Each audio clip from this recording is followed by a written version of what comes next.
I am now creating weekly exclusive content for Patreon, so if you are interested in that, go check out the link down below. And of course, if you want to avoid the random lottery of FIFA points, you want to go straight to the source, buy the players directly, use u7buy.com and use the code TVM at checkout. What is going on, guys? TVM here. Welcome back to another player review. Decided not to do Matteo tonight because he's a defender. Not a lot of people are going to care too much about him initially. I will get that review out tomorrow, hopefully.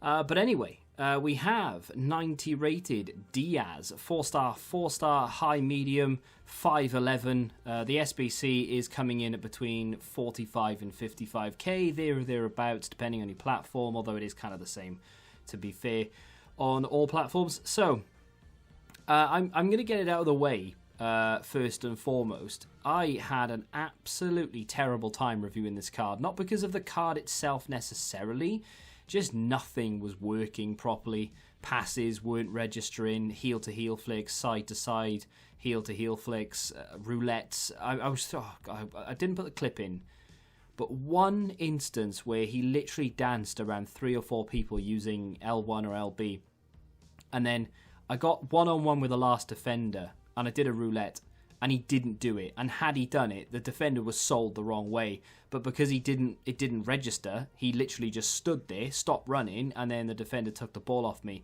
I was so annoyed because I would have been one-on-one with the goalkeeper, and this guy's finishing, on paper at least, is very good, so I think I probably would have scored. It would have looked really good, and I was quite annoyed, but hey, it is what it is. Very, very bad experience in terms of the review, but I'm not going to let that cloud my judgment of the card. A lot of people on Footbin have been calling this the new Kent, and then people have been saying underneath that, you're only saying that because you haven't got Kent, and you're desperate to try and find another one. Now, of course, this card does suit the way most people play, and it will appeal to most people as well, with its 4-star, lean body type, 99 agility, 95 acceleration, 97 sprint speed, 97 finishing, 95 positioning, and, I mean, those are the key stats. Of course, you do have 96 dribbling, 94 composure, which is very nice as well. A few other things here or there then that are just sort of the mid-80s, quite mediocre. Some are even low 80s and maybe causing a few problems here or there. So the shot power, 81. Unfortunately, it's not as high as maybe I'd like it to be. I would like Kent up by the side of this card, actually. Let me do that off camera. While I'm talking through a few of the other things here. So the ball control is obviously not as high as the dribbling, which can be a problem for things like first touches and whatnot. And his first touch did feel a little bit heavy at times, and I'm trying to cut out what I felt was maybe not great gameplay. So in terms of, like connection and delay and all that bad stuff that we tend to get quite often, the first touch on DIAZ could be heavy at times. Not all the time, just sometimes. The long shots as well, not great for like sort of hitting time shots or even just any shot really outside the area. Not that many people shoot outside the area, but 80 isn't the best. And then, of course, the reactions and the balance are the two stats that I think that people may be concerned about the most.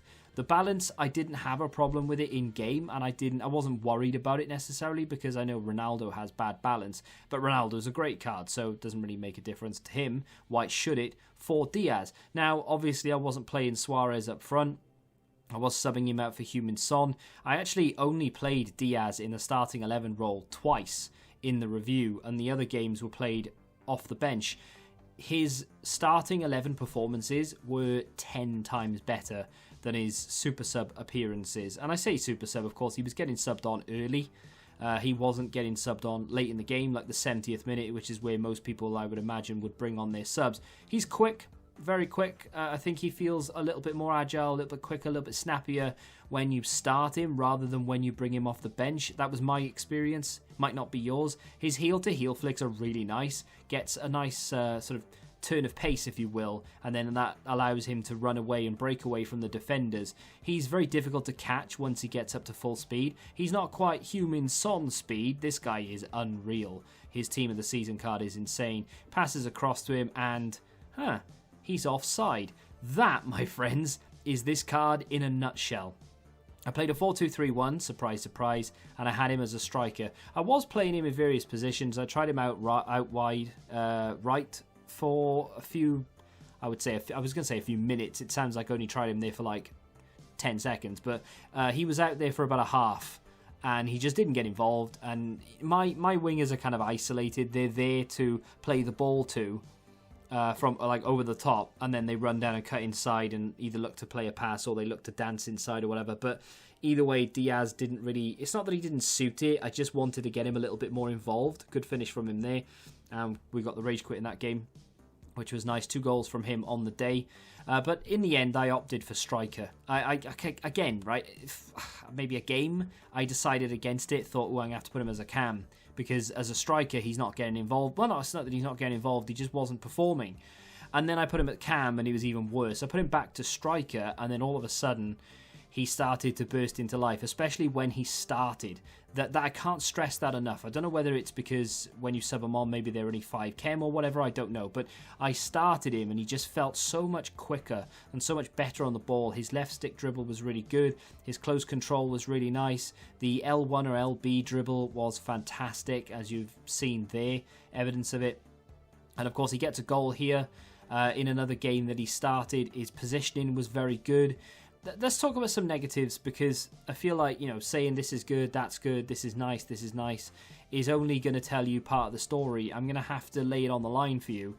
He doesn't feel like that amazing compared to what his stats would suggest, which, I mean, he does, but he doesn't. It's so weird. He's inconsistent more than anything. I think that's the takeaway from it. I think some games he can feel really nice. Other games, he doesn't feel that great. And I know a lot of cards, and basically everyone is like that, because that's just the way that the gameplay is, right? But there's a difference between bad gameplay in some games and then the player not feeling the same. You know, I can tell the difference. I've played FIFA enough to know when it's the gameplay, and I've played FIFA enough to know when it's the card that doesn't feel particularly great. Now, I'm not saying he's not good. I'm not saying he doesn't feel good. But what I'm saying is, you will get games where for some reason, you can't explain it, he doesn't feel as good as he did in the game before. Now, you may have experienced this with some cards. You may have put it down to connection. You may have put it down to bad gameplay. And that's entirely up to you. You do you. And if you need to explain it that way, then fine. But like I said, I know I've played enough games. I'm not saying I'm the guru or anything, but I've played enough games to know when my Mbappe feels bad because it's gameplay, and I know when it feels bad because Mbappe's not having a great time of it. So Diaz was good for, I would say, maybe 8 out of the 10 games, and then the 2 games in amongst those 10, he just didn't feel, you know, it was like he was having an off day then, you know, like it was quite realistic actually. He just didn't turn up that day, sort of thing. Everything he hit was sort of hitting the post or going wide. His shot power was kicking in and it wasn't going as fast as I was hoping it would do. His first touch was really heavy, but then the next game shows up, scores a hat-trick, dances around everyone. Weird card. I don't know how to explain it. I still think he's bang on value for money. I mean, this is a great value for money card. 90 rated team of the season, that when he hits his day, it's 4-star, insanely agile, unbelievably quick. That was something that was a consistent. He always felt fast in a straight line, whether he's running with the ball or not. Just sometimes his first touch and the initial sort of getting the ball from underneath his feet could feel a little bit heavier than it did in other games.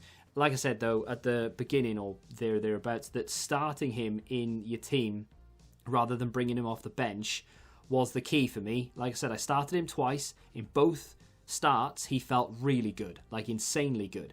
The substitute appearances, only, I would say, maybe 1 or 2 of them out of the 4 or 5 that I had, did he feel... I think I've played 6 games so far. I think I've played at 7, but I've not included...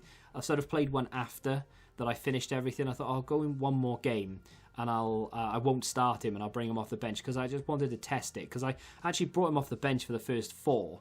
Then I started him for 2 to see if that made a difference, and then I sort of edited everything together. Then I thought, I'll go into one more game and have a little look. That game didn't last very long. It only lasted about 30 minutes, but he didn't feel as good as he did do starting as he did off the bench. So just bear that in mind. But do I think he's worth it? Absolutely. Would I try and start him if I were you? I would, just to see if you can feel the difference between starting and not starting. But honestly, this guy's super agile on the ball. The 4-star is nice. And he's got some really good super sub quality if he comes on and actually performs for you. But really good card, good value for coins, 45, 55k, very nice price point, and I would definitely do him, despite the downsides that I mentioned. But that's my opinion. Feel free to let me know what you think in the comments. If you have enjoyed the review, hit that like button, subscribe to the channel, of course, and until the next time, goodbye. Football Index. The game changed. Download the app now.